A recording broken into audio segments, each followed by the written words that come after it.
સુરતમાં લોકો સાથે છેતરપિંડી કરવા માટે ભેજાબાજો અવનવી તરકીબો અજમાવતા હોય છે ત્યારે પાંડેસરા વિસ્તારમાં માત્ર મહિલાઓને જ લોન મળશે તેવી કંપની હોવાનું કહીને રૂપિયા એકઠા કર્યા હતા।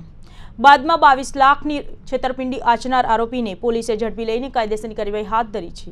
પોલીસે રૂપિયા 22 લાખના છેતરપિંડી કરનાર આરોપી આકાશ હીરાભાઈની ધરપકડ કરી છે।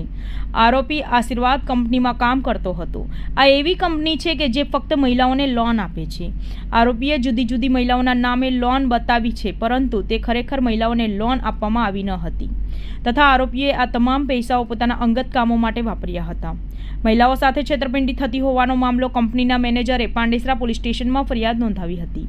પોલીસે છેતરપિંડીનો ગુનો દાખલ કરીને આરોપી આકાશ હીરાભાઈની ધરપકડ કરી હતી।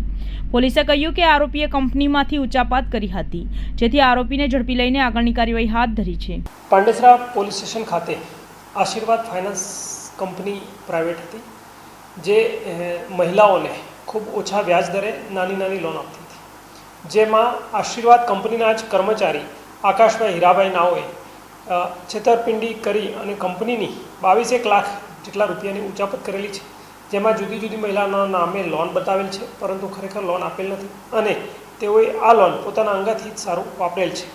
જે મતલબની ફરિયાદ ભાવેશભાઈની રજીસ્ટર કરી પાંડેસરા પોલીસે ગુનો દાખલ કરેલ છે અને ગઈકાલે આરોપી આકાશ હીરાભાઈ નાઓને અટક કરવામાં આવેલા છે અને મુદ્દામાલ રિકવરી માટે પીએસઆઈ શ્રી પુરાણી નાઓ તપાસ ચલાવી રહેલા છે અને આગળની કાર્યવાહી તેઓ દ્વારા કરવામાં આવી રહી છે।